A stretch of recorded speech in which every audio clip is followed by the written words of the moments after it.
हत्या ज्यांनी केली ते त्या मानसिकतेपर्यंत का पोहोचले? म्हणजे एक प्रकारे ते समर्थनच होतं. एक प्रकारचं नाही, हाईच समर्थनच म्हणते. दुर्दैवच येते मानसिकता म्हणजे काय, म्हणजे त्यांची अशी मानसिकता आहे. बहुतेक असं म्हणायचं असेल त्यांना, बाबाजींना, की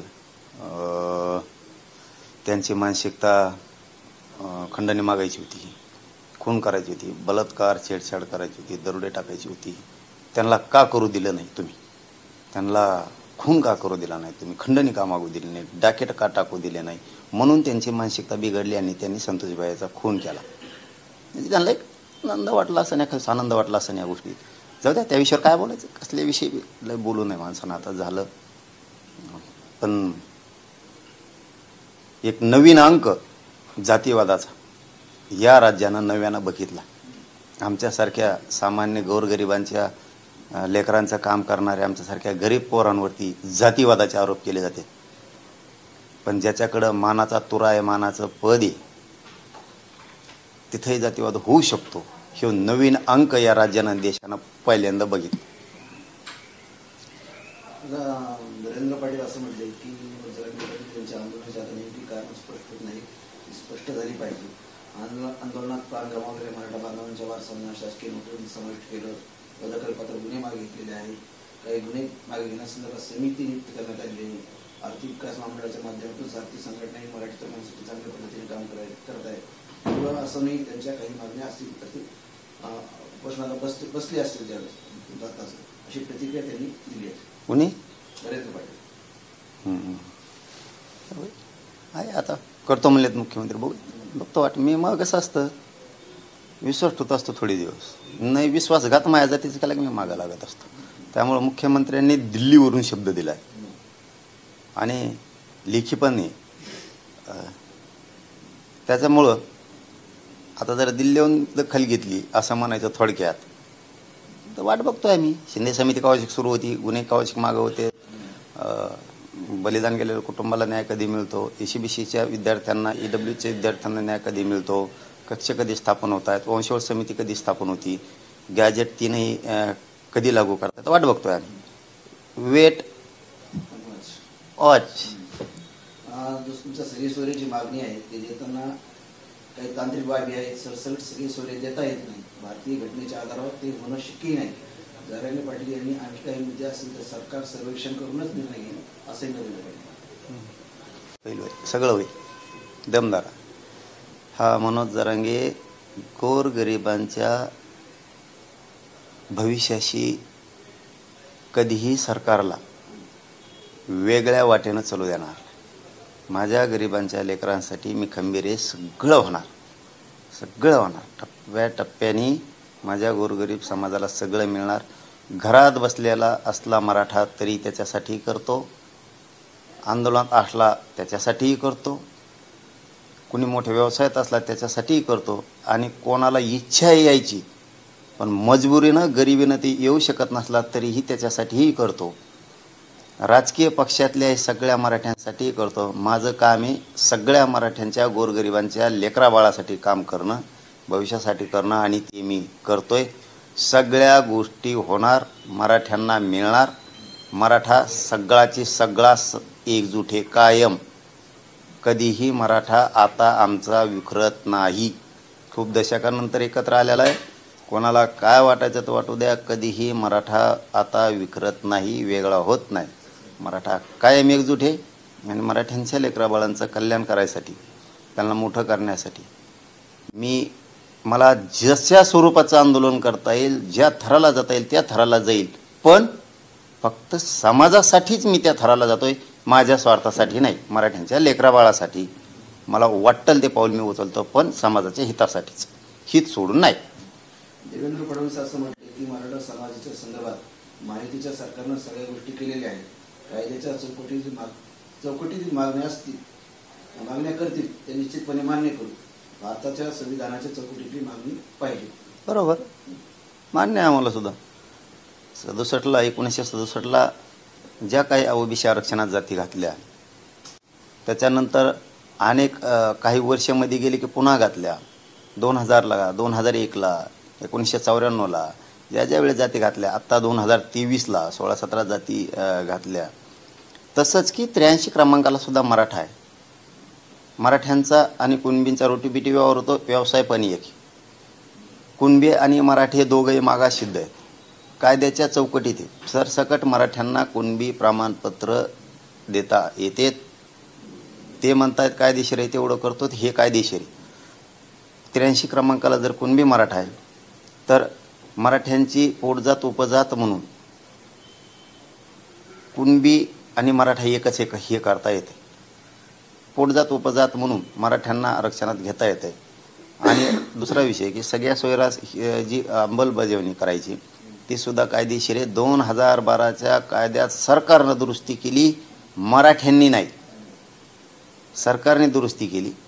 त्याच्यामुळं सगळे सोयरेसुद्धा जात आहेत. त्या या कारणानं की ज्या मराठ्यांजवळ कुणबी नोंद आहे त्या नोंदीच्या आधारावर त्याचा सोयरा ओबीसी आरक्षणात जाऊ शकतो. कारण की पोटजात उपजात म्हणून कुणबी नोंद मिळालेल्या मराठ्यांचे सोयरे घेता येतेत. त्यामुळं सगळं कायदेशीर आहे. तिसरी गोष्ट की गॅजेट हे सरकारी नोंदी आहेत, त्यामुळे त्याही घेता येतात. कायद्याच्या बाहेरची एकही मागणी नाही आणि त्या तातडीने घ्यावं. आम्ही फक्त वाट बघतोय. आम्हाला मुंबईकडे येण्याची किंवा राज्यभर आंदोलनं करण्याची भूमिकेत फडणवीस साहेबांनी येऊ देऊ नये.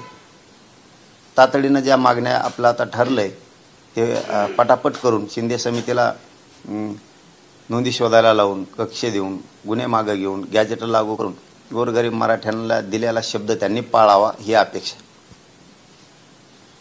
छगन भुजबळ असं म्हटले की जनतेने मला 20 वर्ष निवडून दिले, मला 60,000ची मराठी पदाधिकारी दिले, परंतु मनोज जरांगे कुठे गेले नाही तरी पण मी जिंकलो. आणि मनोज जरांगे आरक्षणामध्ये आमदारांची घरं जाळल्या गेली, हे काही चांगलं नाही. मनोज जरांगे पाटील यांच्या विरोधात भूमिका काही घेतली, याचा आपला मतामध्ये फटका बसला असं म्हणतात. हाय, त्यांना म्हणा आता किती मताने आले काय आले, आणखीन तरी मायना दिला गुन्हा, आणखीन तरी मला खेटू नका, समजून घ्या आणि शहाणे सुरते व्हा.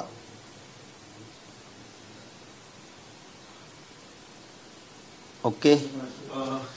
महंत नामदेव शास्त्री असं म्हणतात की नारायणगडावर जे मेळावे होतात किंवा तिथं जे राजकीय भाषा बोलली जाते त्याचं राजकारण होत नाही, मीडिया त्याचं राजकारण बघत नाही, पण मी एक शब्द बोललो त्याचं एवढं राजकारण का?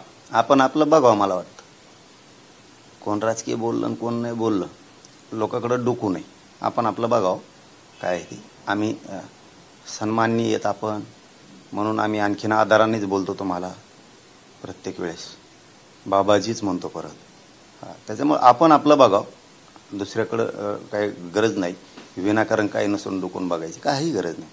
ज्यावेळेस आपण आदर करतो महंतांचा, धौम्यगडाच्या, भगवानगडाच्या, आपण जो आदर करतो तो आमच्या मनात कायम राहावा त्यांच्याबद्दल. त्याच्यामुळे उगाच डवचू नाही इकडची तिकडं स्वतःचं चूक झाकवायसाठी. झालंय तुमच्याकडून, मान्य करावं. झालंय बोललाय तुम्ही की खून करणाऱ्यांचं समर्थन झालेलं आहे. एक प्रकारची एक समूह एका बाजूनं वेगळ्या मार्गाने नेण्याची भाषासुद्धा झालेली, भक्कमपणे नामकं तमकं. त्याच्यामुळं मला त्यांच्यावरती आणखीन पुन्हा तेच सांगतो की मला नाही महंतांविषयी, धौम्यगडाच्या, भगवानगडाच्या महंतांविषयी मला नाही बोलायचं. परंतु धनंजय मुंडे घडून आणतो हे खरं आहे, त्यामुळे त्यांना दोष देण्यात मजा नाही. सगळं धनंजय मुंडे करतो. पण जरी किती भक्कम बाजू असली तरी दुसरी बाजूसुद्धा पक्की आहे हे बी ध्यानात ठेवायचं. मला सोशल मीडियावरती त्यांना बऱ्याच ठिकाणी ट्रोल केला जात आहे. जाऊ द्या, ज्याचं त्याचं असतं. तर आपण काय करू? चुकीचं अबाग संप्रदाय. आपण इतक्या उंचीचे नाहीत की संप्रदायाला नाव ठेवायचं. पण याचा अर्थ असा पण नाही की संप्रदायानं जातीय सलोखा बिघडल, शांतता भंग होईल, या बाबतीत जायला नाही पाहिजे. शांतता कसं राहील याच्यात झालं पाहिजे. पण एक झालं बाबा, या धनंजय मुंडेच्या टोळीमुळं 4था अंक बघायला मिळाला जातीवादाचा. ही 4था अंक. कारण आरोपीच्या बाजूनं कधी मोर्चे झालेले नाहीत, त्यांनी काढायला लावले. खंडाण्या गोळा करायला लावणं, सत्तेसाठी अमकं तमकं खुनं करणं, छेडछाडी करणं, हे जातीवादाचं जे अंक आहे ही भयंकर आहे. आरोपीच्या बाजूने उभा राहण्याचा. आता ह्यो चौथा अंक आता नवीन त्याच्यामुळं बघायला मिळाला या राज्याला. जातीवादाचा नवीन अंक, जिथं सगळ्या जाती धर्म मानतायत तिथून सुद्धा फुसकारे बाहेर पडायला लागले जातीवादाचे. हे नवीन अंक बघितले. शास्त्रींच्या रूपाने देव जाणे. आता महाराष्ट्र बघतोय बा. अहो घ्यायची काय गरज आहे, सगळ्याला माहिती आहे काय आहे ते. पुन्हा एकदा मुंबईला जाणार पण बाबाजींचा दोष मी पहिल्यापासून म्हणतो नाही, हे घडून आणतो. टोळी धनंजय मुंडेची टोळी घडून आणते. त्यांनी 100% ते घडून आणते. तसा संतोष देशमुख यांची निर्गुण हत्या झाली, त्याचे फोटो सगळे व्हायरल झाले की किती निर्गुण हत्या झाली. आणि दुसरीकडे नामदेव शास्त्री म्हणतात की तुम्ही नरेंद्र मुंडेचं सलाईन पहा कसं रक्त निघलं होतं.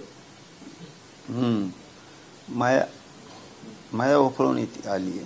कसं असतं शेवटी, एका बाजूची माया अध्यात्माच्या महंताला आली पाहिजे, एका बाजूची माया, दुसऱ्या बाजूची नाही आली. हे समीकरण चांगलं आहे. एक परंपरा रूढ धनंजय मुंडेची टोळी चांगली पाडते. थोडं रक्तपट्टी दिसली सलाईनची म्हणजे आभाळ कोसळलं, मरावंसं वाटतं, असे काही वाक्य आलेले चॅनलवरती. ती सलाईन आणि रक्त गळालेलं बघितल्याच्या नंतर असं वाटलं की आज मरून जावा, म्हणजे असेही स्टेटमेंट आले. पण माझ्या धनंजय देशमुख तोही एक भक्तच, तोही एक शिष्यच आहे. मस्सा जो गाव सुद्धा त्यांचं मात्र अंगात साकाळलेलं रक्त मात्र 2-2.5 महिने कोणाला दिसलं नाही. चांगला अंक आहे, चांगला अंक आहे, नाटकाचा चांगला अंक आहे. म्हणजे देशमुख की